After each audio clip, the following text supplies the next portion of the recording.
Welcome back to The Real Room. I'm your host, Lucretia Mitchell. And on this episode, we're sitting down with a man who has spent more than 3 decades shaping the airwaves and touching lives in the ways that extend far beyond radio. Mr. Terry Monday has dedicated 36 years to broadcasting and today serves as the VP of radio programming at Perry Publishing and Broadcasting. But his story is so much more than titles or tenure. It's the journey of a boy raised by a strong single mother who learned early on that rejection, misunderstanding, and even stereotypes would be part of his path. Yet every time he chose to respond not with bitterness, but with grace, wisdom, and authenticity. Married for 34 years, a father of 7, and a man who has healed from his own wounds with his father, Terry has redefined what family, faith, and fatherhood mean. His emphasis on friendship first, on courting, on truly knowing people has shaped the way he parents, the way he mentors, and the way he connects with people on and off the mic. Those closest to him say it best. Terry Monday is a representation of excellence. He's smart, loyal, a family man, and an overall great man. They don't make Terry Mondays anymore. For Terry, radio has always been more than sound waves. It's about disarming perceptions, surprising people with the man behind the voice, and using his platform to inspire. His why is simple but profound: to motivate others to solve problems and to leave people better than he found them. Today on this episode, we're going to pull back the curtain on the man behind the mic, his fears, his faith, his family, and his legacy. Because Terry Monday isn't just a voice of Oklahoma radio. He's a living example of what it means to lead with resilience, love, and purpose. Let's get into it.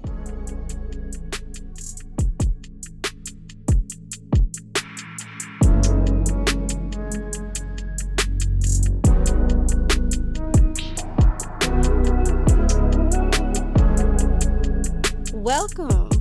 I am interviewing the Terry Monday. How are you, sir? I'm doing wonderful. Good. Okay, so before we get started and dive into all of the things, I always do a this or that, just a little icebreaker. Okay, let my hair down. Okay. Yeah, let it down just a little. It won't be bad, I promise. Okay. You told me to be nice. I'll be nice. Okay. So I'm gonna give you some options. You pick your preference, okay? And it's the easy one. Okay. Staycation or a vacation traveling somewhere? Vacation. Okay. Where would you go? Miami. Why Miami? I've been there before, and Okay. I enjoyed that location. Very fast pace, and we stayed in Little Havana, and we went to a Cuban restaurant every day and drinking the Cuban coffee, and it just soaked up the culture. So it was a blast. Okay. Yeah. Where overseas would you go? Ooh, that is difficult. Where overseas would I go? I would probably, I'd have to think about that because Okay. I'm not trying to go overseas. Okay. Yeah. Have you ever been overseas? Nope, never have. Really? Nope. Been to the islands, been to St. Thomas before. Went on a cruise when I first got married, and we ported in St. Thomas, St. Martin, and that was a blast. But never been out of the country outside of Do that. you mind me asking why? Because you're the first person that Really? yes, well, okay. Wow. I would probably say so that I've been around lately that has never been overseas.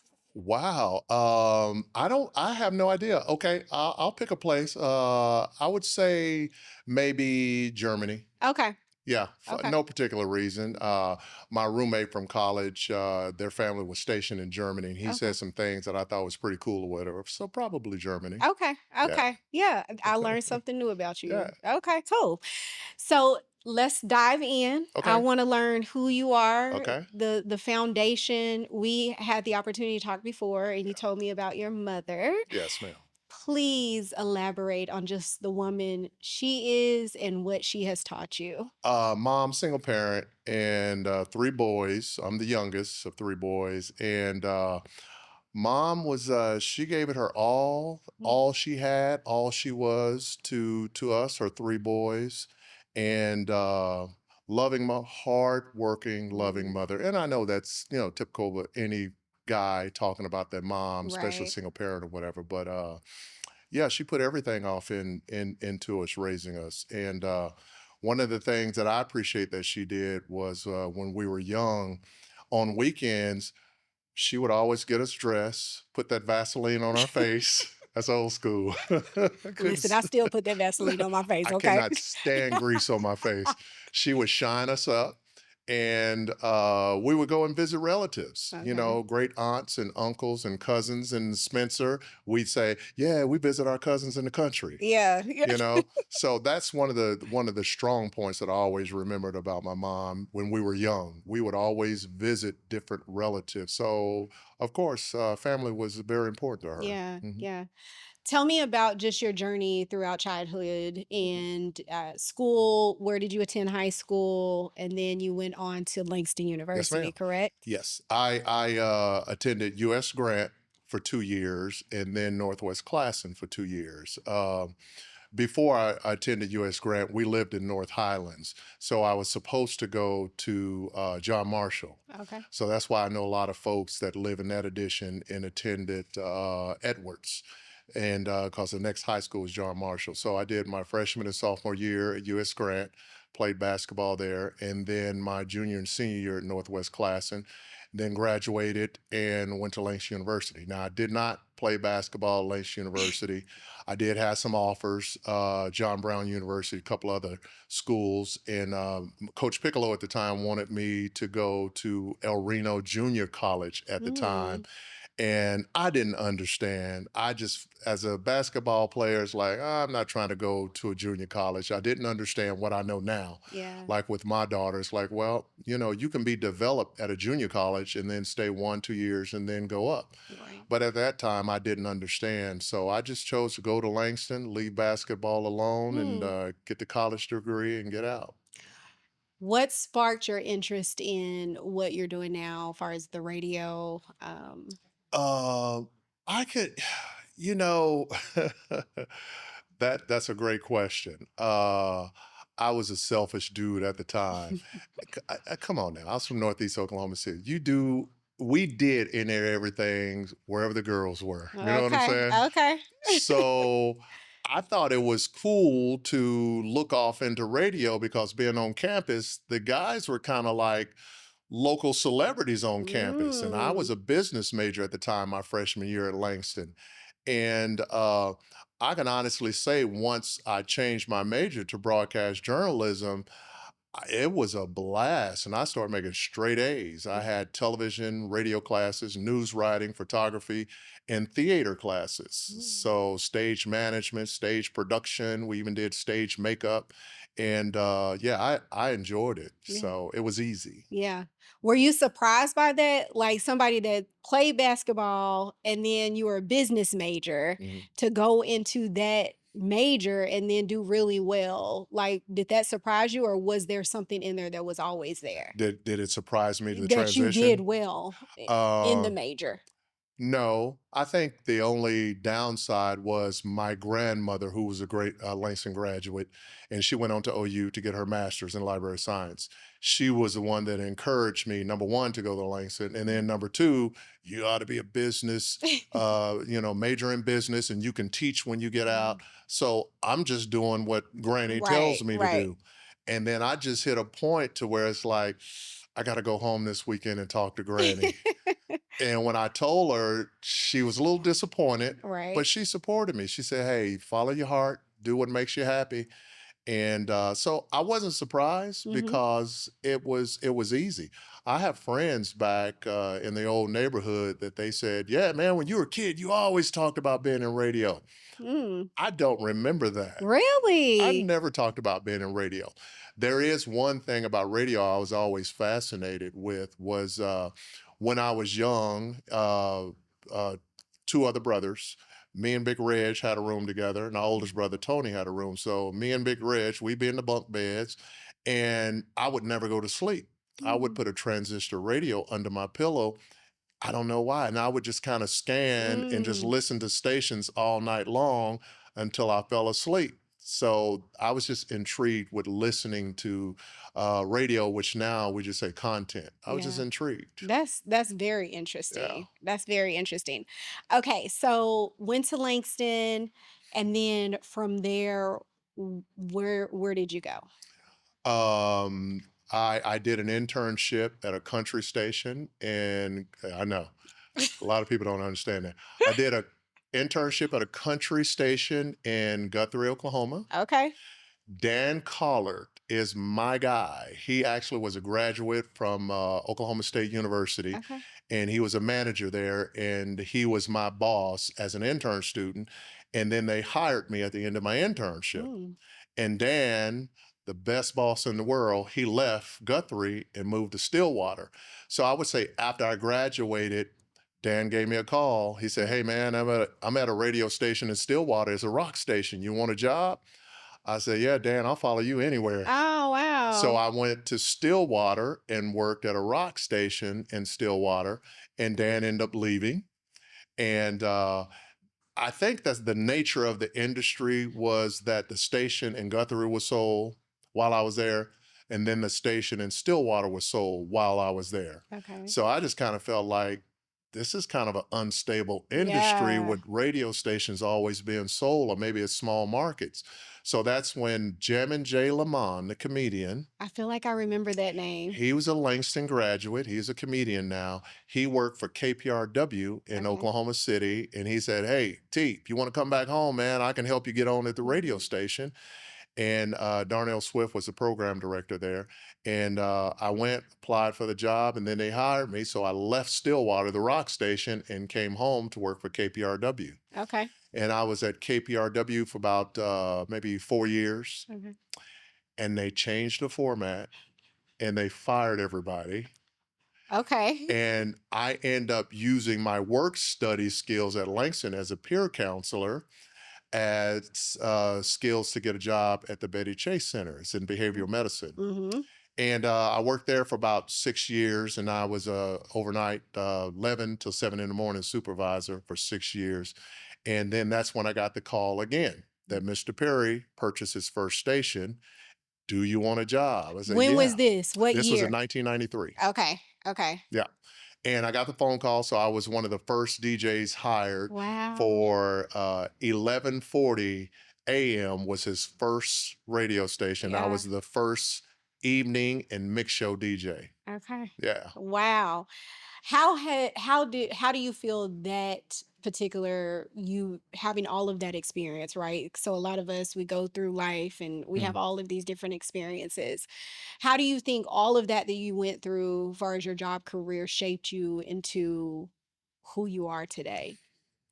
I think it's a process of Mm, constantly learning the industry. mm, You know, one of the good things that I can say about Langston, the professors there, they always stress and emphasize you always got to be better. mm, mm, You're black, mhm, so the chips are going to be stacked against you. mhm, So we're not going to teach you to be DJs. You have to be an announcer. mm. And at the time, I didn't understand it, but I guess once I graduated, I did understand.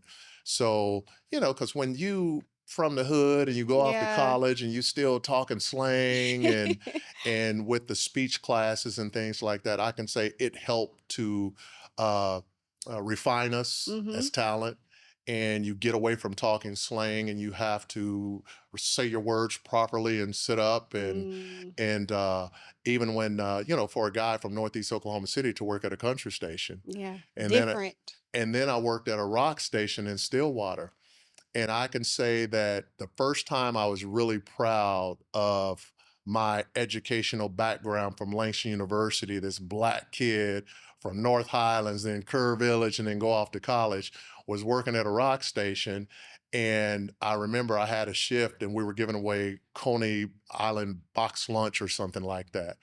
And this little kid named Johnny would always call, let's go to the request line. Hey, who's this? Hey, this is Johnny. Well, I tell you what, Johnny, you're my caller. You are the winner. You won a Coney Island box lunch. How you feel about that, buddy? Oh, I'm so excited, Terry. I said, okay, well, what's your station? Stillwater's leading FM, KKND. And I got off the air, went to a commercial break. I said, okay, Johnny, you can come and pick up your prize any day. He said, Terry, I want to meet you. I said, okay, well, I work Saturday. Just come on up to the radio station. He said, okay. That Saturday came, And the way the station was, the studio, like the wall behind me was a glass door. They would Okay. walk up steps and I heard a knock. I said, oh, that's my buddy Johnny. So I turned around and it was this lady and it was this kid, older white lady and young white kid. I worked at a rock station. And I went up to the door and I opened the door and the lady said, yes, we're here to see Terry Monday.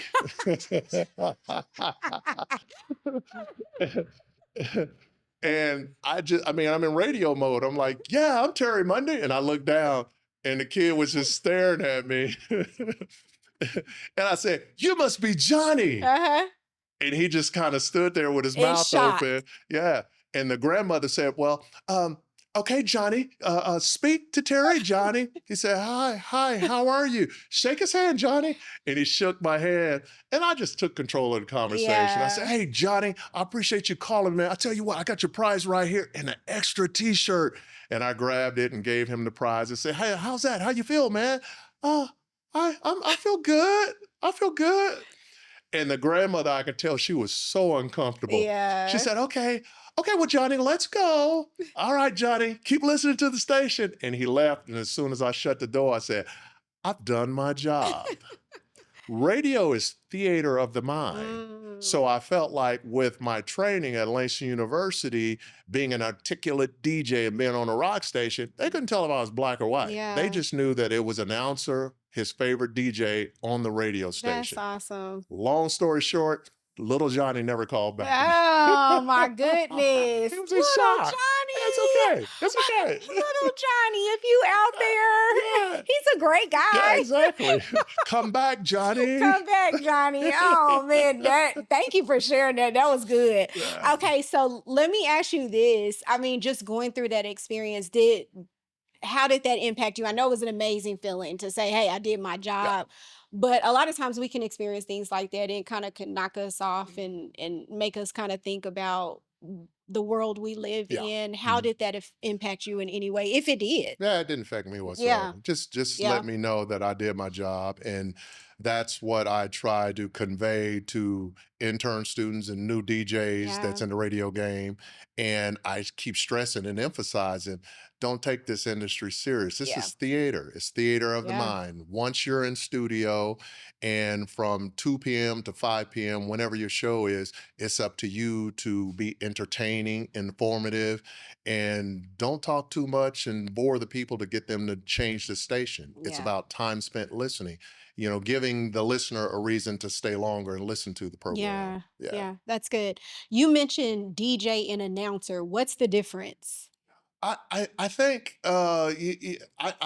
my disclaimer is it may be different for everybody. Okay. DJ is, of course, a disc jockey on the radio. An Okay. announcer is someone that's a little bit more formal, Mhm. maybe in news broadcasting or Got something you. like that, Okay. where you see the old school guys like, yeah, today's newscast is partly cloudy skies. Yes. And it's like, oh man, that dude is choking when he's talking. He's an announcer as opposed to being a DJ.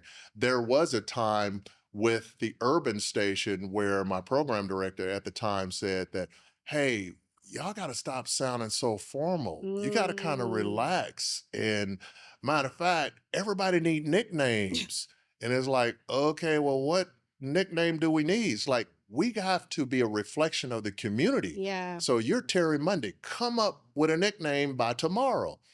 And we had a basketball team. So we would play other organizations and companies and stuff. So, and I'm the biggest guy on the team. And I Mm. remember running out there with some guys and they said, yo, big man, Big Daddy, pass me the ball, man. I know. Why would a Yeah. guy call another guy Big Big Daddy? Hey, listen, I'm not judging.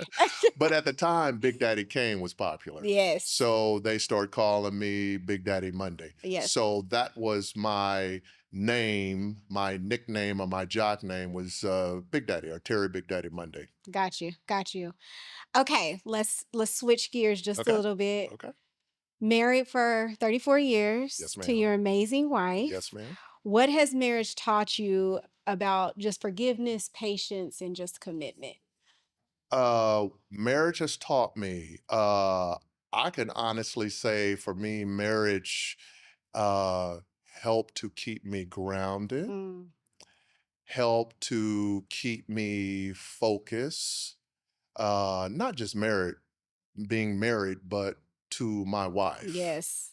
And I think that if she was not in my life, I would probably be a totally different person. I'd probably have a leather vest on with spikes and a cigarette in the corner of my mouth or whatever, just like, okay, well, how long is this interview? Yeah. But I think being married has helped me to stay grounded. Okay. Even coming from a single parent household, you can get the things that you never had because you have an opportunity to create them. Yeah, that's beautiful. Did you guys meet at Langston? Oh yeah, Okay. hey, Tell me the story. I don't I need to. don't let this get out. Okay. But You I do know we are. Okay, I just listen, we don't edit, okay? okay. Cut this part out. Okay. But I'm 2 years older than her, and I chased her for two Mm, years. And on campus, before I pledged, KA okay. I was known as T-Bone.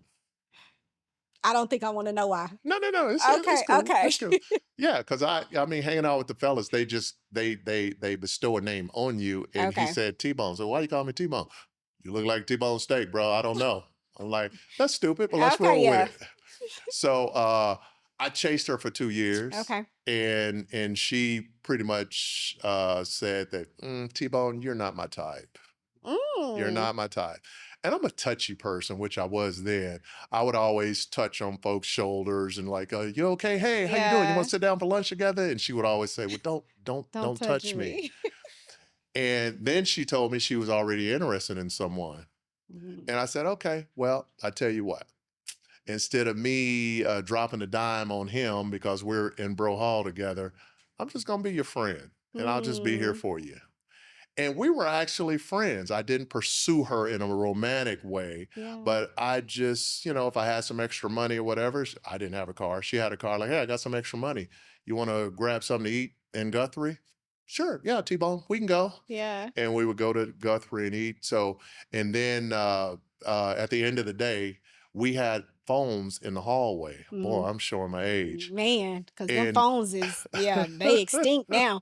Go ahead. But then they install phones in bedrooms and dorms in Mhm. Bro Hall only, but not in Young Hall, the girls' dorms. So what I would do at the end of the day, once I went back to the dorm, I would just Mhm. always call her. Hey, how'd your day go? Oh, How was class? yeah. Okay, sounds good. I'll see you tomorrow. You want to do lunch tomorrow? Find me. I'll be at a table and get off. And I just checked in with her like that every day. And I think over time, maybe I melted, Mhm. and made it. I just developed a friendship with her, Yeah. I believe. And I say that because I even tell my kids that. I said, I would always tell them, don't, for my daughters, don't try to have a boyfriend and Yeah. chasing, and then you break up and your heart is broken. And then my boys too, your mom will sow into you and myself as well. I just believe just have a friend. Yeah. And if it develops into Into something else, something. Yes. I would assume those are the best relationships, whether you're friend first, I agree. as opposed to, well, I was chasing her because she had this or she looked like that or Yeah. whatever. But it's like, no, it's genuine, Yeah. Yeah. I love we talked about your kids Mhm. and just how proud you are of them. I want you to just share what fatherhood is like for you on a daily. Like, how do you find time to pour into them and what they mean to you? Oh, they mean the world to me. Mm, They mean the world to me because I have they help make my foundation solid. Those things that maybe I did not have an opportunity to experience or whatever, I feel like I am healed in those mm, relationships. Uh, I was the youngest boy of three on my mother's side. Different story is on my mm. father's side. I do have sisters, but to have daughters is like, man, it's nothing like it in the world having daughters. Really? Listen, Yeah. I have three girls. I'm always like, they're different. When it comes to their daddy, he's just like, he just melts. I'm like, sir, Yeah, get yeah. strong, okay? So I understand what you're saying. Yeah. And then with my boys, being able to teach my boys, I'm always thinking in metaphors, is teaching my boys how to hunt, Yeah. teaching them how to be men, you Yeah. know. number one, from a biblical perspective. And then, hey, I'm not perfect, but if you have any questions, we'll figure this out together, you Yeah, know. amazing. I have had the opportunity to meet one of your sons. And Big Jew. yes, I love him. He is so amazing, but he definitely a reflection of who you Yeah, are. appreciate that. As I've gotten to learn more about Yeah. you and encounter you, I definitely can see, yeah, just where he gets it from. Okay. I So appreciate that. kudos to you, Okay. sir. Okay. Kudos to you. So you brought up your father, Yeah. in just that relationship, if you don't mind us Sure. just talking through that. How did you heal from just the process and the change of just him not necessarily being around? I think when I was young, there are things that I just did not Mhm. understand, you know. And I think it's fair to say any child Right. would ask Mm, those mm, questions. Dad, why aren't you here? most definitely. Or asking mom, why doesn't dad come to pick me up? Yeah. Uh, Reggie's dad picks him up. Yeah. Tony's dad picks him up. What's going on? And as I fast forward to being older, I think I, for myself, had to walk through the journey of forgiveness because I think it's different of, not understanding, number Mhm, one, number two, then being angry, mhm, then number three, the forgiveness mhm. process. And then number four, you have to really walk in the forgiveness because you Hmm. say you forgive, but you remember Right. like you're keeping It's still, score. yeah. But Mhm. then when you really understand forgiveness, from a spiritual standpoint, it's just like, you know what, it all that anxiety and frustration and confusion, it just melts off of you. And it's just like, he's a man just like me. Yeah. I could be in the same situation for not to be there for my kids at this very moment. So who am I to hold something against a man that he's just trying to deal with Mm, life himself, yeah. you know? And I can say on my dad's side, I have four wonderful, amazing Mm. sisters, and I'm the big brother on this Yeah, side. really. And then I have an amazing younger brother, Mm. you know, who went through the process of giving me a phone call and like, hey, big bro, what's up? It's like, oh, nothing much. What's going on? Hey, I'm thinking about pledging Kappa. I'm like, What? what? Oh, Really? yeah. So yeah, so I have some amazing siblings on my dad's side. Mm, So, but what I've learned through the whole process is forgiveness is real, mhm. and it's not just a one-on-one type relationship. It has to be in every relationship that you come in contact Yeah. with. You know what I mean? Because Yeah. I can just forgive this guy, like, oh, I'm just building this with my dad, but I'm mad at 20 other people. Yeah.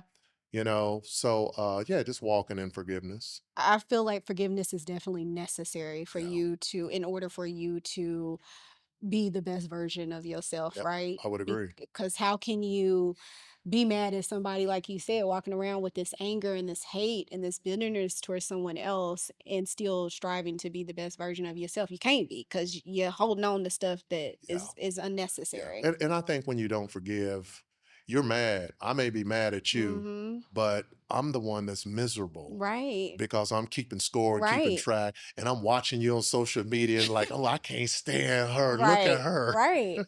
Yeah. as opposed to just being happy for you, Yeah.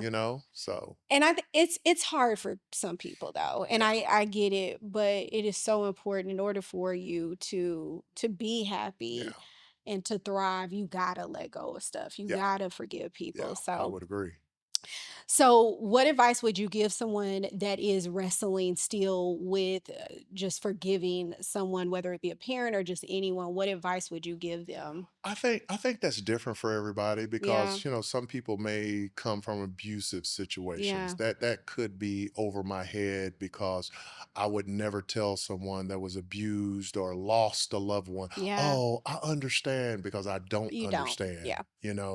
All I could do is just be there for that person in that relationship. But I would say that, whenever someone asks me a question, I try to put myself in their position. Hmm. So if they're dealing with forgiveness issues from a mom or a dad, you just have to be honest to yourself, Yeah. and stop keeping score and stop holding on to Mhm. what never happened, Mhm. and try to have a conversation to at least hear from that mom and that dad's standpoint, like what was going on. Yeah. Now, I may sound like a hypocrite because I never really got those answers myself. Mhm. I think my dad did express it to me, some things that gave me a better understanding when I didn't ask for it Mhm. because we're already in a good place. Right. So when he did volunteer that information, it just solidified the situation of, well, I'm glad I already forgave him. Yeah. And he just shared this information where he was when he was young and I Mm. was his firstborn child or Hmm. whatever. And it's just like, wow. So anybody could be going through the same thing. Like, hey, man, I was young. I had a son being young before I Mhm. got married. I was in high school. I had no idea what to do after that once he was born. Yeah. So that's why I can relate to just being lost, when you have a child and then Mhm. you being so young. When I started picking my son up, bringing him over on the weekends, he felt like he was my little brother Yeah. as opposed to my So like, son. And I'm pretty sure a lot of single parents feel like that mhm. if they had children when they were Right. young. Right. I'm just trying to figure this out, Yeah. Yeah. so. That's one thing I tell my girls. So I was right after high school, a year later, I ended up having my oldest daughter. I did Mm. not know what I was doing. See? Like, what? Who? See? A Yep. kid? Hmm. So to be honest, my parents pretty much raised her, be Yeah. honest with you, because I Yeah. was working a lot, going to school full Yeah. time. So I didn't know what I was doing. Yeah. So I always try to put myself in other people's Yeah. shoes and understand their story before I judge or do anything Yeah. else, right? And I'm not a judger, but I'm just saying, Yeah. you just got to understand people and understand their stories Yeah. for sure. So let's get into radio. You've been on the radio for 32 years now. I've been with this company for With this 32. you've been with Perry Publishing for 32 We years? should fire off some streamers and Oh my blow a goodness. horn. Ba, ba, ba, ba, ba. Wow, that's a Yes, long time. Okay, 32 so years. the rock station and country station was before that. So Yep. how long have you been in actual radio? A total of 36, 36. but Okay. 32 years at one company, and That's that amazing. is rare. Yes. I even marked my career based off of other program directors that was at one company. Yeah. And from my research, it's only been 15 years. So when I got past that 15th year, honestly, That's I was thinking crazy. like, okay, it's about time for me to get fired. Yeah, You yeah, know, it's coming. yeah, this is the normal process. No program director stays at one station longer than 15 years. But yeah, That's it's been crazy. 32 in Pair Broadcasting. Of course, it's family owned and operated. And Yes. Mr. Perry, the owner, I feel like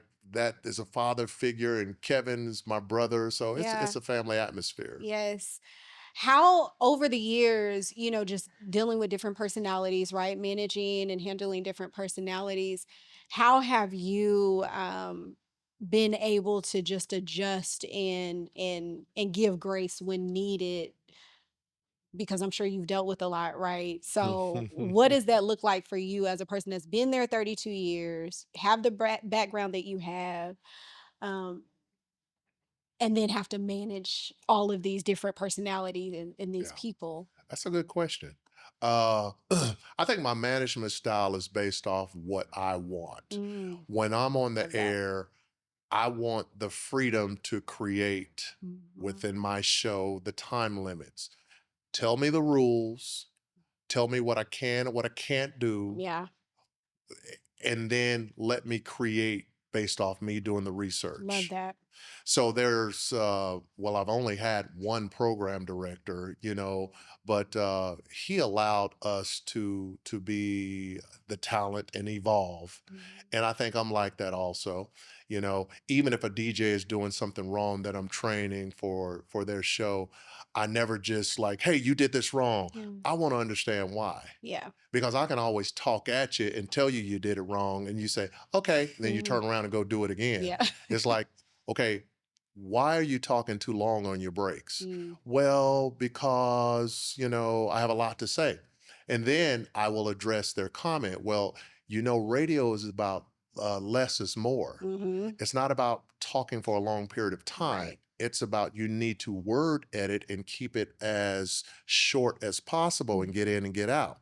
So then hopefully I'm sewing into them and I'm teaching them how to execute a radio show. So I like to understand why they did something as opposed to just fussing at them and say, hey, you did this wrong and Right. stop doing it, you Right. know?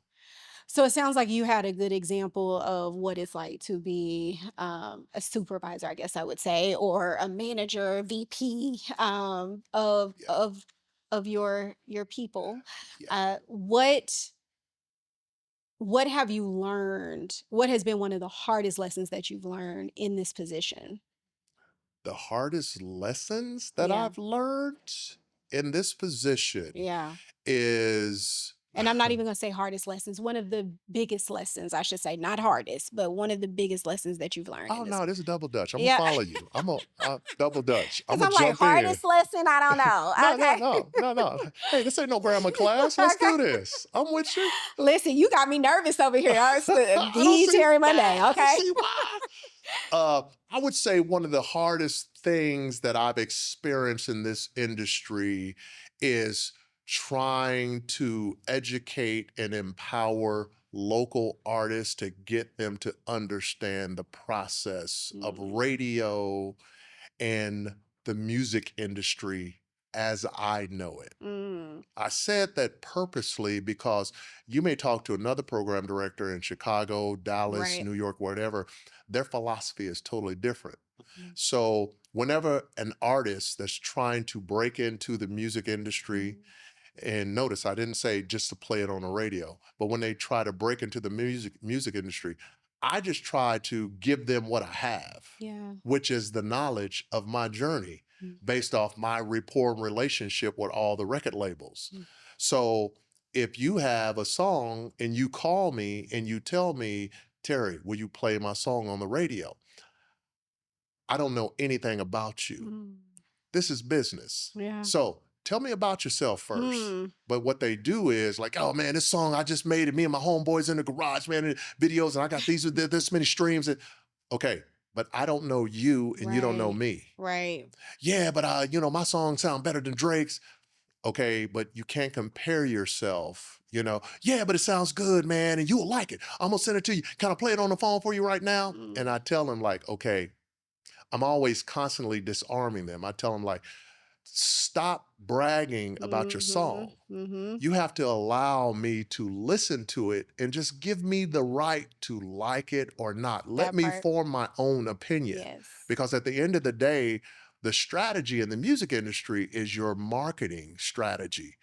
You can't just create a song and call any radio station and then they will play it.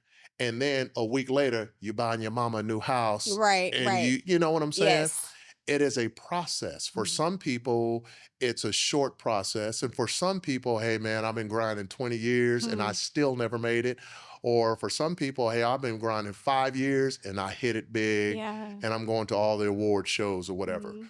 I believe that when you're in the music industry, you have to do this because you have a passion for it, just Right. like real estate. Mhm. I I do this what I love because it's a passion and I get joy out of it. Yes. Not just making a dollar, but helping other people, whether that's sharing my music, my Mhm. words, my songs, Mhm. live performance, and the main thing is building relationships. So that's why I slow people down. But when they're mean and when they're rude or condescending, oh well, okay, whatever, man, then they hang up. I just feel like, okay, well, I couldn't help that person. Mhm. And I always tell people, like, if you talk to me, you just got to have ears. You got to Right. hear me. Right. Because sometimes you'll talk at me and you call me for a yes and you don't want to hear a no. Mhm. You have to call me for a relationship Mhm. because there are people that I've spoken to on the phone for 30 plus years I've never met that's in the music industry. Mm. You don't have to do anything by showing up and coming in and playing a song on a cell phone and Yeah. holding it up to a speaker and bragging. Uh, this word picture that I create when people brag on, oh, you're gonna love it, man. You when you listen to it, you're gonna love it. You're gonna love it.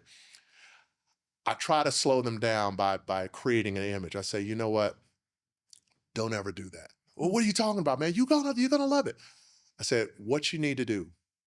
It's like if I invite you to a steakhouse Mhm. and I tell you, man, it's the best steak you ever you hey, trust me, you're gonna love it, man. It's gonna melt in your mouth. You come to town and we go to this steakhouse and we sit down and I'm still bragging, man. My mouth is watering right now, man. You're gonna love this steak. Matter of fact, I know the chef in the back, man, and he's gonna cook it. It's gonna be perfect. Then they bring the steak out, and you can't, Ready. yeah, you're ready. You cut the steak and you take a bite, and then you think, oh, this just tastes like a regular old steak Mhm, from mhm. Sam's. You know what I'm saying? Or Otwell's. I'm not putting them down. They have great He steaks. said that, I I didn't. said that. He said that. There's no reflection on this podcast or as advertisers or sponsors. I didn't say nothing. Okay, go Yeah, ahead. but I mean, but get the gist of the story. Yes. It just tastes like a regular steak. Yeah. As opposed to me telling you, well, when you come to town, we're gonna go to the steakhouse, we're gonna have a great meal, and we sit down. And then you order what you want on the menu, whether it's Mhm. a steak or whatever, cooked to the way you like. And then you may say, you know what, it's my first time in Oklahoma City. This is pretty good steak. Yeah. And then I can start talking about the restaurant Mhm. and the chef, and you can buy into the service or the product that they have. But when you brag and boast and oversell, That's what I you build the oversell. expectation Mhm. up bigger, because I say perception and reality. I may perceive something to be one way, but the reality of it is like it ain't really all Mhm. that. So Mhm. stop overselling your product. Yeah, that's good. That was a good, yeah. Listen, this man right here. No, that was good. And I love that. I It's okay. Just keep going. It's like live radio. yep. You Yeah. just pause 5 seconds Listen. and then you Yeah, go the back whole, in. yep, it just that was fine. Okay. So no, that was good. I think it's important just hearing your story. Like relationships is key. Oh yeah. Anything that we do, and I'm gonna speak for myself.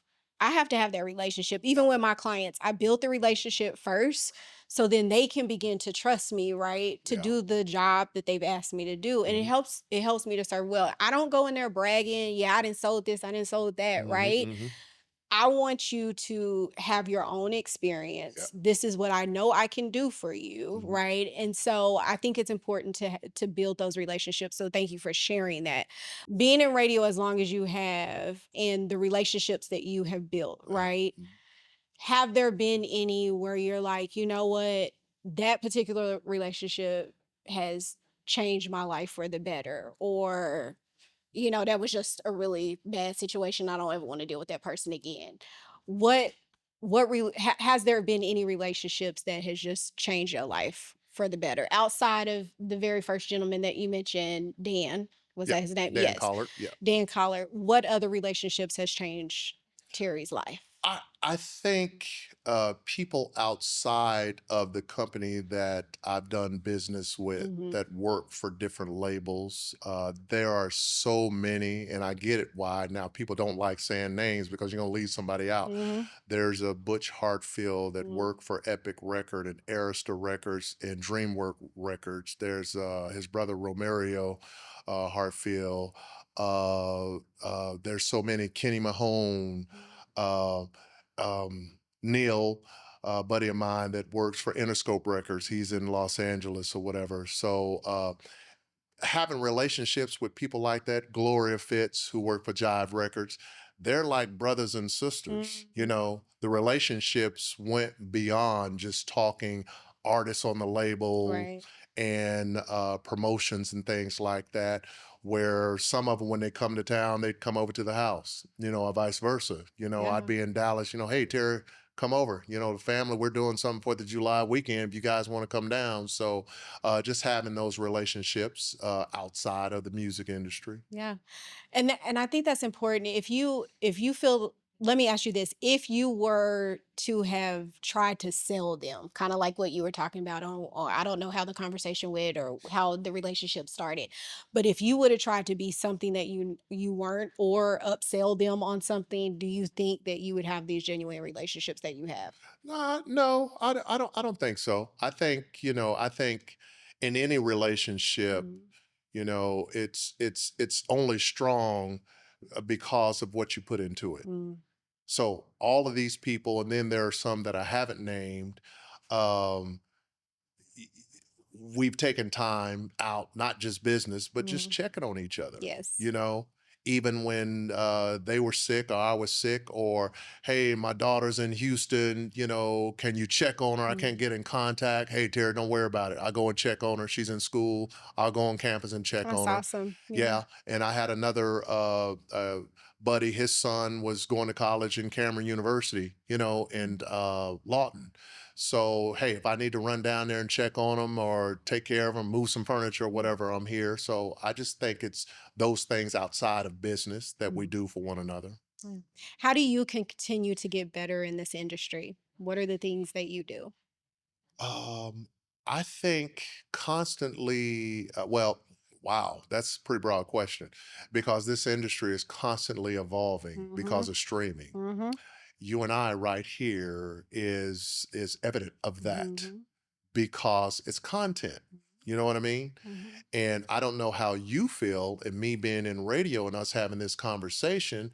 And you may say, well, you're the guy at the radio station, but I'm looking at you like you're the young lady that you're mastering content. mhm. So I can't compare you to Dee Dee McGuire K104, another Got you. female talent, Mhm. because she's executing content on her platform like you're executing content on your platform. Got you. Mhm, So this industry is constantly evolving and trying to understand it with streaming. Uh, I think radio will always be king, hmm. always. Why? Um, I think there are certain things that could be considered nostalgic, Mhm. Mm. even a turntable and records and things Yes. like that. Mhm, There may be a lot of people that jump off the boat and they're following trends and fads and mhm. things like that, and I may be one of those old guys where it's like, I'm the only one in Still Northeast on here. Oklahoma City with records and cassettes, and I crank my radio up in the morning. But I think things do come around. Yeah. You can go to Sam's or Best Buy and they have records on display. Mhm. It's just changing because it used to be record stores. Mhm. Wow, I feel old as dirt saying that. But I still enjoy going to record stores and taking my youngest daughter, who's 18 years old.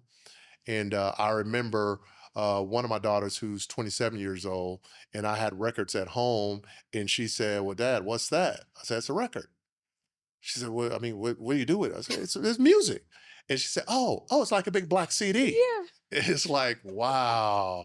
Now this was before streaming. So I Yes. was just like, I was concerned back then when she was young. It's like, wow, she just doesn't get it. I got to get her a record player and put her in her room so she can listen to music and listen to the radio. But my kids, I mean, I've seen the trend Mhm. because every time a kid would learn how to drive and I would get in the car, the radio would always be on auxiliary. And I'm Mhm. like, hey, daddy's paying bills. Y'all need to Yeah. start listening to Listen to radio. radio. Yeah, that's how we Yeah. put food on the table. Yes. But that's just the mindset of the younger generation. Right. They want what they want when they want it and they want to customize it. But I think there's still something special that we will never lose about radio. Radio. No, Yeah. I agree with that. Great segue. We're talking about radio. We're talking about thinking about technology and how Mhm. everything has changed, right? Mhm. Why do you believe it's important to embrace tech rather than fight against it? Um, That's obvious with the music industry. Mhm. You remember when Napster was a Mhm. thing and they were file sharing. Yes. I remember thinking like, I ain't sharing nothing Nothing. because I ain't trying to get no virus on my computer Yes. and I don't want it messing up my system or whatever. And then I remember the record industry was fighting it. Mhm. And I remember whatever, I can't remember the kid's name, but this one kid, I guess he was the poster child for Napster. And Yes. they said, we're going to sue him, a multi-million-dollar lawsuit. And I'm thinking like, there's no way. This kid don't have any money. Yeah. He's just a kid that want to listen to music Right. and he understands computers. And I think when things changed and the music industry started embracing technology, they understood where it's like, you can't fight it. You're not going to be able to control it. It's going to come. Yeah. I remember, God rest his soul, Brian Robinson, who was a GM in Tulsa. I think this brother was a genius. He was ahead of his time. And I remember having a meeting in Tulsa. He said, Terry, and my APD in Tulsa is AB, Aaron Bernard, the three of us. He said, the future is in this. Oh, let me do it. He said, the future is in this. This was before apps. Okay. This was before streaming. Okay. We had MySpace at the time. Yeah. I remember See? MySpace. Yeah. He said, you got to get a MySpace account. I'm like, why is the future in MySpace in your phone? He said, no, you don't get it. Content is going to be controlled on this, the cell phone. I didn't get it at the time, probably because I didn't have a touchscreen phone, probably a flip. Right. I said, nah, man, I just don't get it. And I said, yeah, the music industry is fighting music, but I don't see how that's going to be the future. He said, now, somebody fact check me, but the word he used was ubiquitous.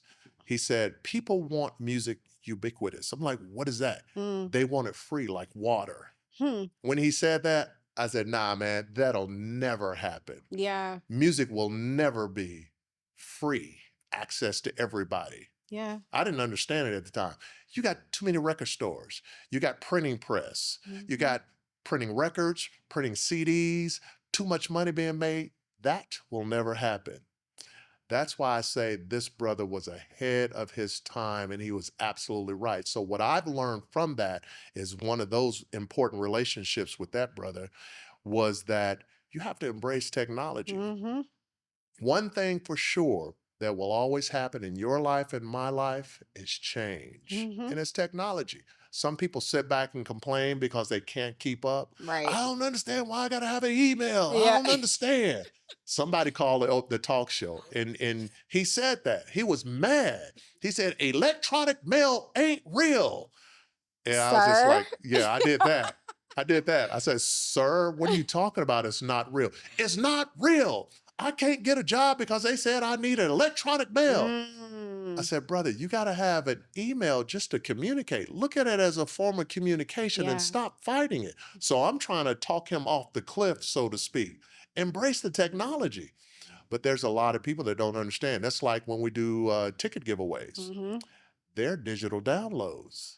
You got a lot of You folks gotta that don't have. understand that. Yeah. And they get frustrated. Like, how can I get a ticket to go to the Paycom Center? Download Ticketmaster, download the app, and then you show your phone. Yeah. They don't understand that. So change is always going to happen. So embrace the technology and grow with it. Is there a line that, or some type of balance that we should have for those that just can't embrace technology? And what I mean by that is, I feel like you shared a story with me that you had somebody come up to the radio station, you helped them with the email and everything, right? So is there other options that we can give to cater to those that just aren't ready to embrace it? Wow. Yes and no. I mean, yes, but you have to want it for yourself. You just have to want it. Yeah. Because you and I can talk till we're blue in the face. And if you don't sit down and play with that phone and play with that app to understand, you're going to always be afraid. Yeah. And I think it's easy to be afraid of technology because I'm afraid I'm going to delete something. Pay your bills online. I'm afraid somebody's going to steal my money if I open up that app. Yes. So you just have to embrace it. But I'm still old school. I still pay my bills and I will write a check or two. Okay. There are certain things that I pay online, but I'm not 100%. It's crazy. I'm thinking about my kids. So my kids are 22, 19, and 14. My youngest, they're not teaching cursive, none of that anymore. I'm just like, well, how are you gonna sign something? What does that look like for you? Like, I mean, so I'm just thinking about all the things that we're talking about just change. Yeah. Things are changing. And if you don't change with it, you're gonna get left behind at the end of the day. I believe you have to you almost have to be a teacher in your home, Yeah. and we did experience a little bit of homeschooling or whatever, Okay. because you want to control their education. Right. You want to make sure that they're being taught the things that are necessary for tools to use Hmm. to be competitive in this workforce. Right.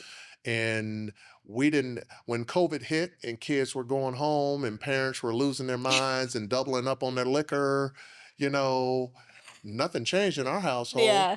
You know, one thing that I can say about our kids compared to me, I had a hard time learning how to study. Mm. I was a hard head. I would put my earphones on and blast my music, and I'm sitting up reading, Yeah. studying for an exam, knowing that I could not comprehend that content. Yeah. One thing I can say about, our kids, they can be in a room all day long and go check on them sitting over in the corner reading a book. Yeah. My attention span, I can't. yeah. It's You, hard. you get a moth fly in here and I'll get up, walk off, and you'll say, Terry, come Come back in the back. frame. It's like, hey, there's a moth. I want to Yeah. see what type of species that is. No, I'm with you. I am so with you. It's been hard for me to sit down. Now, audiobooks, those Yeah. podcasts, I can do all of that all day. But when you ask me to sit down and actually like read a physical book, oh man, Yeah. I, I lose I it. feel like audiobook is cheating. When I first, Really? yeah, I felt like when I first started traveling with the company, I was traveling to Lawton, Oklahoma, Duncan, Anadarko, Tulsa, even Augusta, Georgia. Mm-hmm. At the height of our entities, we had 21 radio stations. Okay. So I did a lot of traveling. And I used to have audio books, but I just felt like it was cheating, no different than AI writing something for you, you know? Really? And I know it's a tool to use Yes. to help you, Yes. but in a way, I mean, even spell check. Mm-hmm. I'm old school. I have a little dictionary, and every year I would upgrade and get another dictionary. So if I'm writing a Oh, you paper or smart, something, smart. You yeah, smart, smart. Okay. I know I misspelled that Yeah. word. Okay, and then make the correction. But when my software start doing auto word check, it's just like, let me turn that off. But Mm, now I'm lazy. It's like, yeah, yeah. even maps. I could plan a trip to a record conference in Los Angeles, California. Show You you how got old your school I am. maps. I would go to Barnes and Noble and I would buy a map and I would study it. I love maps. Yeah. And I would study it and I would just write a few notes in my organizer. And then when that day come, I would fly to Los Angeles, get my rental car, and drive directly to the hotel or Hmm. drive directly to the beach or this restaurant, and then back to the hotel and then back to car rental That's agency. amazing. I did that just by like the love of maps, but I'm lazy now. Yeah. I Yeah. can't go anywhere. I know where this location is. I still had to put it to make sure I didn't drive It past. has changed on them. Listen, Yeah. I remember we were fortunate enough, my parents, we would do road trips. And I remember the big old maps pulled out, Yep. everything. Then it went to MapQuest. Yep. You remember MapQuest. Yep. Now we got maps. So I remember all of that. Let me ask you this with everything that's going on right now with AI and Mhm. I guess Chat GPT is AI, but all Yeah. of the things, do you utilize it at all in your workplace? Yeah, you can't get away from it. I Yeah. mean, it's call centers and services, and press 3 Yes. if you want, or speaking Yeah. to the phone, give you. So we experience AI in some fashion or form. Right. The way I do use it is mainly on the phone if I'm looking for content, Got you. you Okay. know. But once again, I think it's fair to say that Oops. coming from Langston University and majoring in broadcast journalism, I'm a journalist still with an old school twist. Mm, You never do anything without checking to make sure it's sure. authentic. Mm-hmm. So when I see something on Instagram or Facebook, even someone passing or getting shot, I immediately go to the source, a Mm-hmm. credible source, Mm-hmm. because man, I've seen images where people use AI, you and I Man. sitting here talking, Mm-hmm. and then we see a clip where we were cussing each other out. Mm-hmm. And then you and I have to have a press conference. We did not use Yeah. profanity in that podcast, Right. but somebody Right. changed our voice up or whatever. So, yeah, I do utilize it, but I utilize it as a tool. I want to understand it because we can go deep on this. I can't do it now, but uh, AI, woo, Yeah. it could be the Mm. demise No, of our future. I agree. So I saw one of those same clips where, and I had to ask my husband, I was like, is this, he was like, babe, that's not real. Yeah, And I was like, it looks so yeah, real, which is yeah. scary. Yeah, you can see the imperfections. And Yes. I didn't notice this, but even AI picture, show a picture of Terry Monday skiing in Mm, Denver, Colorado, and it could create the picture because it yeah. finds Terry Monday and then puts it out there in 5 seconds. And then we're like, wow, Yeah. that AI really just created that picture. But when you look close, you'll see on one hand, 7 fingers, Yeah. and so there's some imperfections. We even reported on a story on the open mic talk show where there's a new industry of correcting AI mistakes. Mm. So it's not all that it's Oof. cracked out to be. Yeah. Yeah. Okay. Well, you've shared with me just your fear, that your fear was not understanding relationships when you were younger. Hmm. Correct? Hmm. Okay. Doing anything, you said you kind of did anything to find girls and you Oh kind of talked about wow. that, Oh, right? we're not gonna Yeah. talk about girls, are we? Well, you brought it up Oh, earlier, I'm okay? married I now. know, and happily married, okay, folks, for out there, okay. Looking back, how did that fear shape your growth into manhood? The fear of what? Chasing the Relationship, not relationships? understanding relationships. Oh, great question. Great Yes. question. Uh Not having a godly man in my life, Hmm. hey boy, slow down. Mm. Hey boy, don't do that. Mm. Hey boy, I just didn't have that. Yeah. I think being a young man, single parent family, and I'm not knocking my mom. Yeah, She yeah. did the best that she could. Right. But I think, boys, they get to a certain age where they say, Mama don't know Yeah. nothing. And then you hang around with some of the older boys in the neighborhood, Mhm. and boy, you talking about filthy mouths Yeah. and it's kind of like garbage in, garbage out. Mhm. So you do what you know. That's why I think it's important to, expose your kids to things and keep them active and busy on that creative path. Mhm. So yeah, man, I don't mean to call you man, but Yeah, no, I got you. but I think chasing girls, I mean, once again, I didn't have anyone to correct me or put Right. me on track or in that direction. And realizing you having a bunch of relationships, that didn't go anywhere. Mhm. And then you have a child Mhm. when you're 16 years Mhm. old. And then you realize that, hey, I don't want this kid to go through what I went through, Right. and I'm creating the same thing, where I've been. Let me change this. Yeah.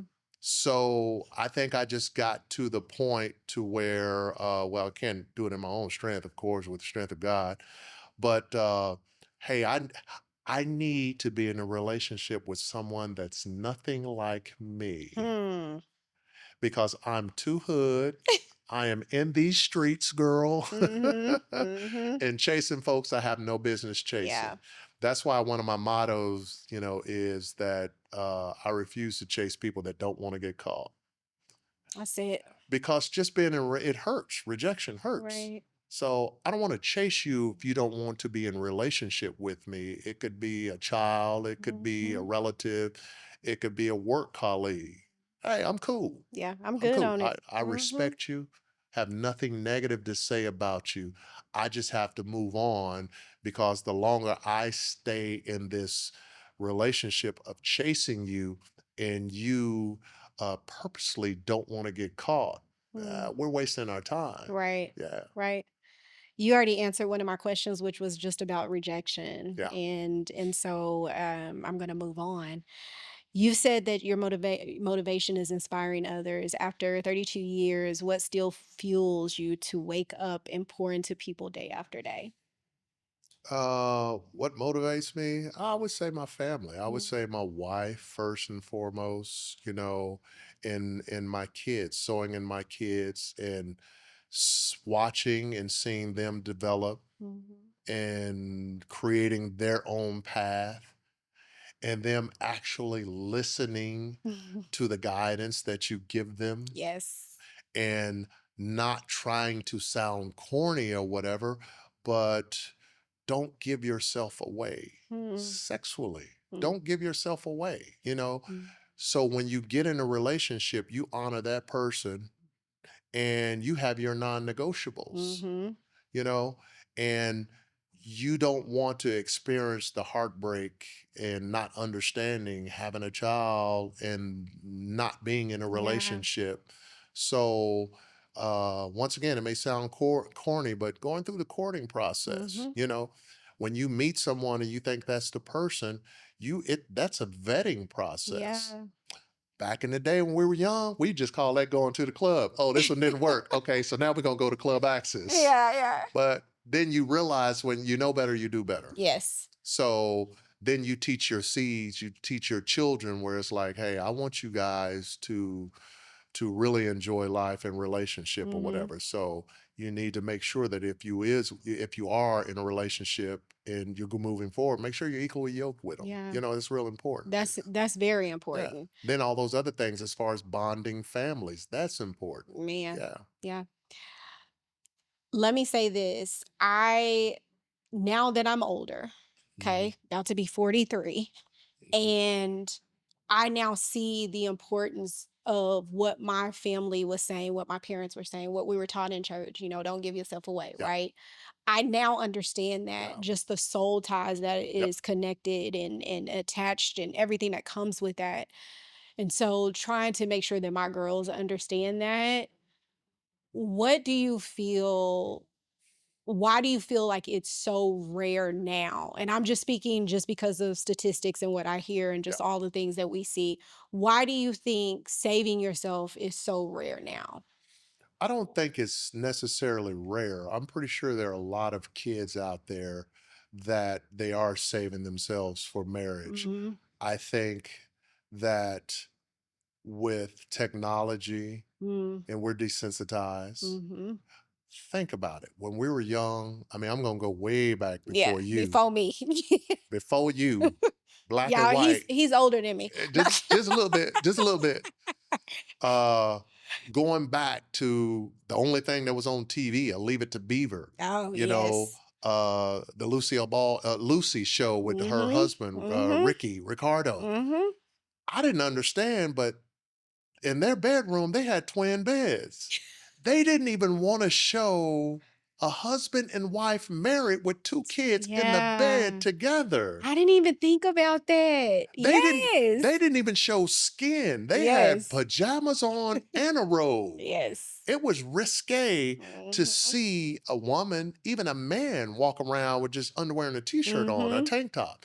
So I think that we're just desensitized, The especially access. yeah, access. And I think it started with cable TV. Mm. You know, I remember, when folks, not everybody in the neighborhood in North Highlands had cable TV, and I remember my grandparents had it. And we would, hey mom, let's go over to Granny's house so I could watch BET. I could watch some videos, Yes. mama. Yes. So I think with technology and it's moving at such a fast pace, and I think that sometime we can buy in Mhm. to mainstream media. Yeah. And this is kind of sad because even in my profession, I did go to OU to work on my master's and Mhm. study marketing and advertising. And advertising, basically the power of persuasion, Yeah. you know. And I didn't realize this, but back in the 70s, we did a study on this, and I wrote a paper where it was a glass of ice, and it had they were pouring Coke in it, and they took a picture of it. And if you look real close at the ice cubes, three ice cubes, I didn't understand why, but it was SEX. And in that advertisement, they put sex in the background to make it subliminal. I know you're thinking like, Terry, what is that going to do? Were multi-million dollar advertising agencies that started doing certain things to persuade and control and Mm. to influence you, Yeah. to the point now when you talk about technology of streaming, analytics. Mhm. The analytics are controlling us. Mhm. I used to could post this and get so many. Oh, it ain't about clicks anymore. It's about reels. Mhm. So it's the analytics. So the power of persuasion, which were the marketing companies, now it's all digital. Mm, So now we're like a school of fish, wherever the trend is, all the fish go in that direction or whatever. So, and I think that, relating that to kids or whatever, I think there are some that they are trying to do things the way that they should be done. mhm. We can all make mistakes, Right. but I think that it's important to still sow into your child to forecast, give Mm, them a vision and mhm. understand that. Now, if they fall short, just deal with it. Yeah. But in the meantime, just tell them the benefits of saving yourself and preserving yourself, for your marriage, for your spouse. Yes. You are such a powerful man, God fearing man, right? Has there ever been an instance where you've been asked to do something in your profession that has morally, ethically shook you, and you had to say no? And you don't Yeah. have to say what it No, was, I but could I'm say. just okay. I'm I could just say. I curious could say. I because could we talked about power of I persuasion. could say. So did somebody persuade I could say. you? I ain't Yeah. scared. Okay. Um, there was a song that I just couldn't play, and you can say it was personal. Okay. Hmm, kind of don't want to put it out there, Okay. but You don't have to. there was a song that I chose not to play, but it was a female rapper, and she was talking about female body parts and on the Mm, dance floor. And and maybe because I saw the video first, and I was mhm, like, I can't play this mhm, song. I really can't play this song. I've been doing this long enough to understand trends, mhm, power of persuasion, mhm, and I understand the process. I don't have to like a song to understand, oh, that's a hit. mhm, Whether it's how it's written, whether it's a hook, whether it's the lyrics, whether it's the production, or it's just the marketing campaign. You mhm, have a strong team behind you. You're going to do some big things. So I understand the process of the industry. But this was one song that, and it even ran up the charts where I said, hey, you know what? I'm on the bus and I got to pull the string and let me off. I just can't play this. And I didn't play the song. And I'm mhm, not the only one. There are other program directors like in my position. I remember talking to a program director that was on the East Coast. We were at a conference and he told me, I never played any Cash Money songs. I'm like, mm, what? mm, Cash Money records? yeah, They were at the height of their career. They were yeah, everywhere. He said, it just didn't fit our programming. mm, It blew me away that how can you not play a record label and Lil Wayne and right, Jeezy and all those right. guys? And he said it just didn't fit the sound that I was trying to create. Mhm, Now, I was blown away, but as a program director, and that's my trade, programming radio stations, it made me evolve and understand like, you know what? I get it now. mhm, I'm not going to just play something just to play it. hmm, I may not play it because it's not the sound that I'm trying to create for my market, for my mhm, listeners. Now, if mhm, there's a demand for it, I follow trends and what's going on in charts and things like that. And I have a personal relationship with all the labels. So I know what they're working on. They're going to release next year. Oh, I can't wait until that's released. mhm. And then I just follow that trend. But yeah, I end up saying those same things. If someone plays, well, you ought to play just Can't not do it. yeah, I just can't play it because it's not the sound that I'm trying to Yeah, create. Very polite way of saying yeah, no. yeah. Let me ask you this, because this came up, Okay. because I know what song you talking about, I think. Oh, okay. And so I had this conversation with my kids, and I listened to that song. I listened to some others. I'm not gonna say their names Okay. that I'm just like, oh. Yeah. But then I had to ask myself, if I used to listen to Kaya and Little Kim, Mhm. you you get what I'm Yeah, saying? Like, but I was a different person then, I get right? it, I get it, Now if I it come get on it. the radio again, I may, Yeah, do a yeah, little yeah, dance or whatever, but I'm yeah. just saying, You're quietly just I'm shimmying. quietly just, Mm. but I totally understand what you're saying. I think as you evolve into, just you get older Yeah. and you grow up and you start really kind of looking at things differently, it does change you morally. It changes what you think of those type of songs, and is that something that I want to be associated with? And so that's what you have to Yeah. ask yourself. So again, I had to put you on the spot with that.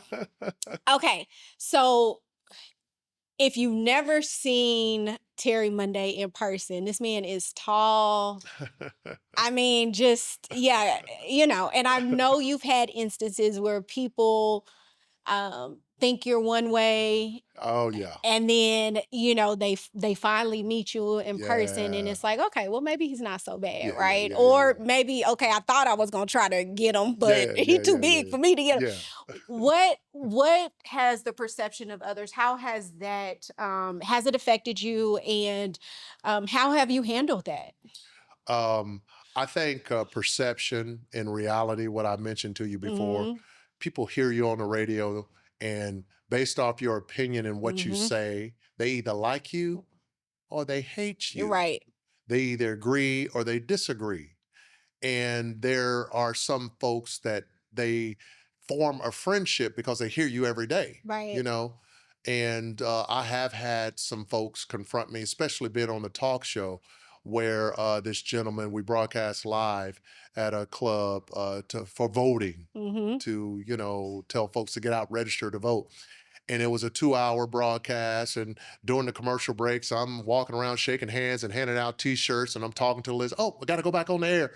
And we finished the broadcast, and this gentleman walked up to me, older man, could have been in 70s, maybe 80 years old, I Hmm. just don't remember. He was shorter than me. I'm 6'6", Yeah. 300 pounds easy, but I lost a lot of that. But he said, "Are you Terry Monday?" And I'm kind of like getting in my stance, my fighting stance, and I'm just like, "Yeah, what's up? What's up, man?" He said, "I've been listening to you, and I never liked you." Mm, And I'm like, "Oh, really? yeah. Okay." And I'm trying to keep it lighthearted because at this point, it's like, okay, I got to deal with this guy. I don't know what direction this is Yeah. going to go.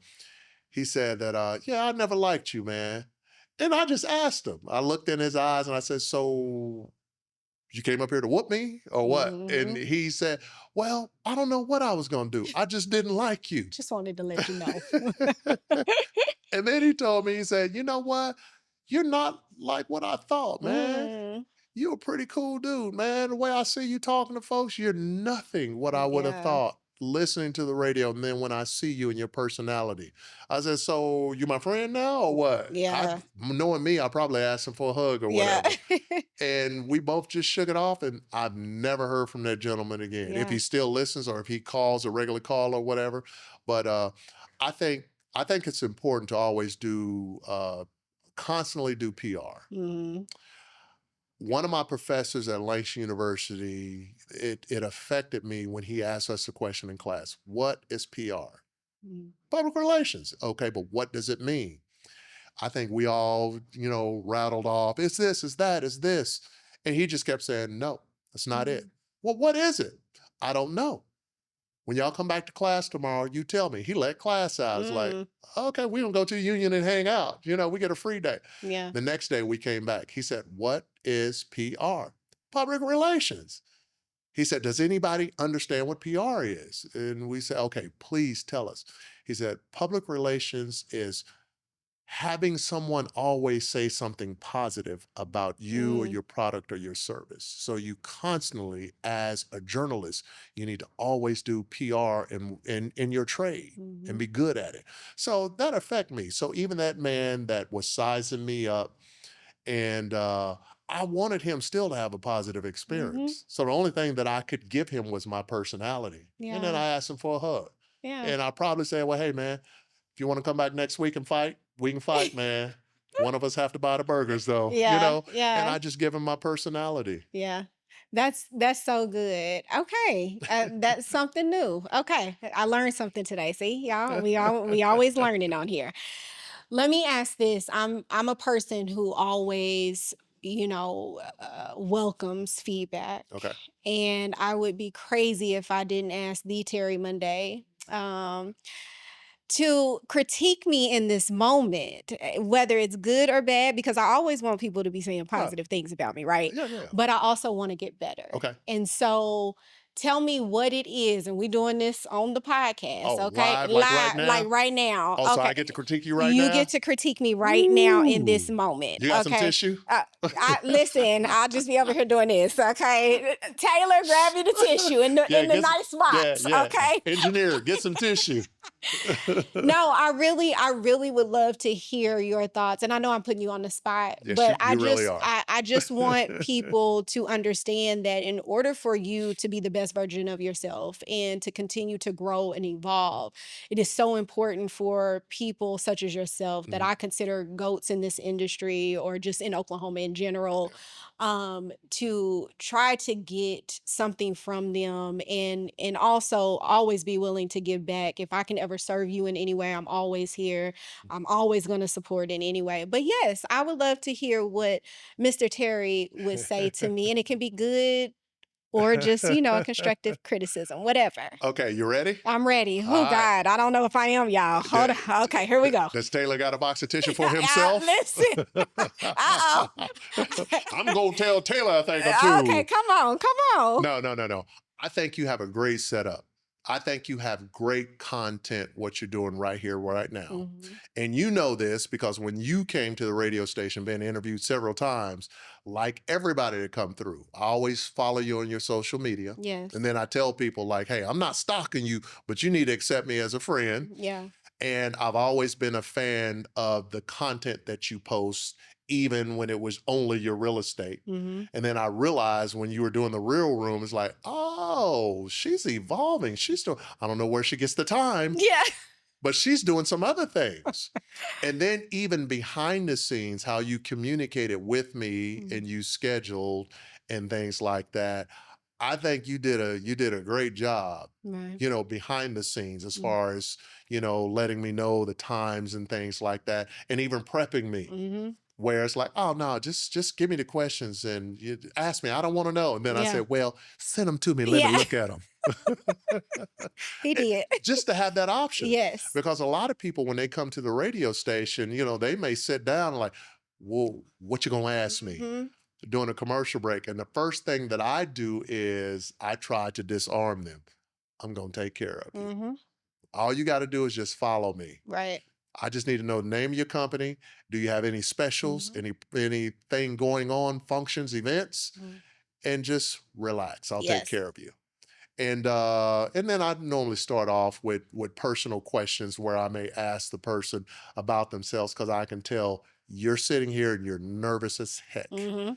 So let me just ask you some personal things that you're just going to spit off Yeah. automatically about yourself, where you're from. And then I may ask a off the cuff question just so I can catch you in left field. Like, Mhm. so I can tell the expression on your face is like, oh, I didn't see that coming. Yeah. Then I jump back on the company. And by the time we jump back on the content, the function, your company, what are your specials, what's your concert, it's time to end. Yeah. Give us your website. And once it's over, it's like, oh man, that was painless. Right. So try to disarm them or whatever. And I think you do an excellent job with that. And then I see you evolving Yeah. and doing what you're doing. And then I've watched some of your interviews. Yeah. They're great. Okay. Yeah. You didn't give me nothing. I don't feel like there was anything in there that I like really could work on though. There's nothing to work on. No, no, serious. Keep doing what you're doing. Ace. Keep doing. Yeah. And give my guy Taylor like provide lunch for him or something like that. Listen, I try to take care of Yeah. Taylor. Yeah. Hook I him up. do. Well, Yeah. listen, I appreciate that. I Yeah. do. That and it means a lot. I think it's important for people to always want to get better. In order for us to do that, we Yeah. got to hear, Yeah. whether it's good or bad, right? Yes. Mhm. Now, the real thing is though, some people can't receive certain things, right? Yes. There is the other There side. is the other side of Yes. that. So, but just know I'm always open Yeah. and willing to hear it. Okay. So I appreciate that. Thank you so much. Okay. So when you look at your legacy, we're wrapping up here. Okay. Family, career, faith. What do you want people to say about you when your name comes up? Um, I don't think it's something that I try to do, but if my name come up, he was always there. Hmm. You know, I feel like, and I see it in my kids. Mm-hmm. My kids are loyal, Mm-hmm. sometime at a fault. where it's like, that friend is abusing you. You got to disconnect or whatever. Yeah. So they're very loyal. And maybe myself and my wife, their mother, we've sold into them to be loyal friends, because you don't get that. And I feel like my word is my bond. Yes. If I tell you I'm going to do something, you say, Terry, I'm going out of town. I need you to water my dog, water my flowers and check on my dog this Friday at 4 o'clock. I'm the type of person where it's like, I will be there at Right. 3:30 Right.